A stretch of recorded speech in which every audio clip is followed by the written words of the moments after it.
The G8 leaders gathered at Camp David just outside Washington, but their focus yet again was on the clear and present danger to the euro and the Eurozone area. And the front line of the crisis is still Greece.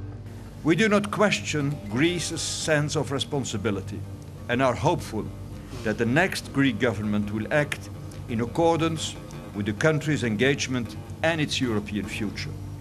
I'd like to reaffirm very clearly that we want Greece to stay in the euro area. Greece is part of the European family. The question is whether the Greek public want to stay, and if they decide otherwise, what are the consequences? One of the key negotiators in the recent Greek debt write-down was in Dublin earlier this week.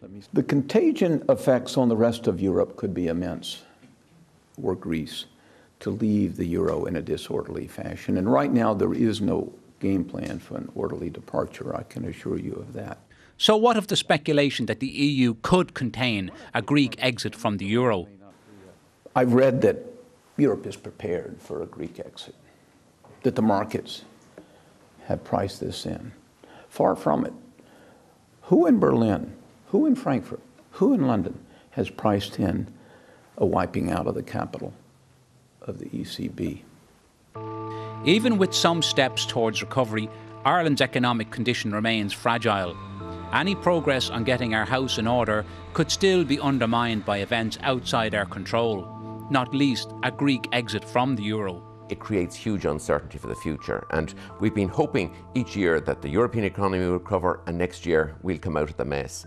This postpones a recovery for at least 6 months because people will say, oh, will Ireland be next, will Portugal be next, so it creates uncertainty. There's a direct cost, and the Economist newspaper estimated this weekend that it will cost, that just the pure losses in the ECB will cost Germany 30 billion. It'll cost us $1.5 billion on that basis.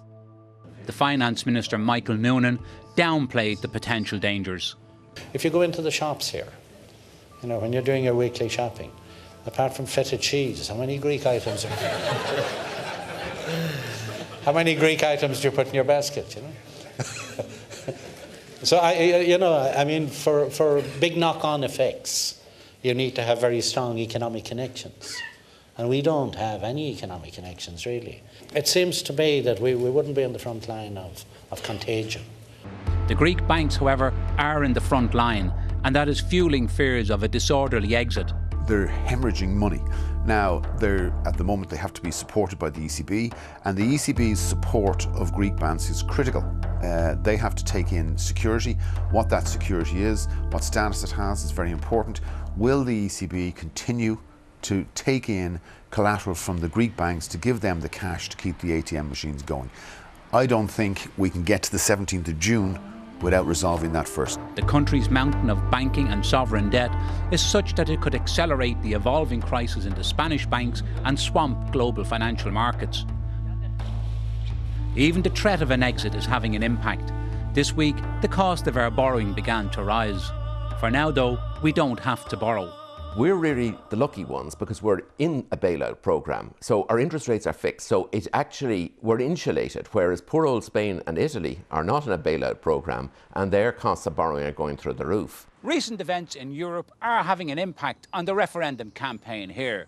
The no side argue Greece demonstrates the consequences of excessive austerity. But the yes side say the Greek situation underlines the dangers of political and financial uncertainty. It's hardly surprising then that much of the campaign has polarised around austerity versus growth. But are they mutually exclusive? If we could get some growth as well as austerity, that would be we'd get to the final solution a lot quicker. The difficulty we've got is how do you stimulate a European economy which is moving headlong into recession? That is the conundrum the G8 leaders have tried to resolve by pledging to move on several fronts. All of us are absolutely committed to making sure that both growth and stability and fiscal consolidation are part of an overall package that all of us have to pursue. But those measures need time, and that is running short in Greece. Whether or not Angela Merkel suggested the Greeks should hold a referendum on euro membership alongside the general election on June 17 is a moot point. The election will amount to one anyway.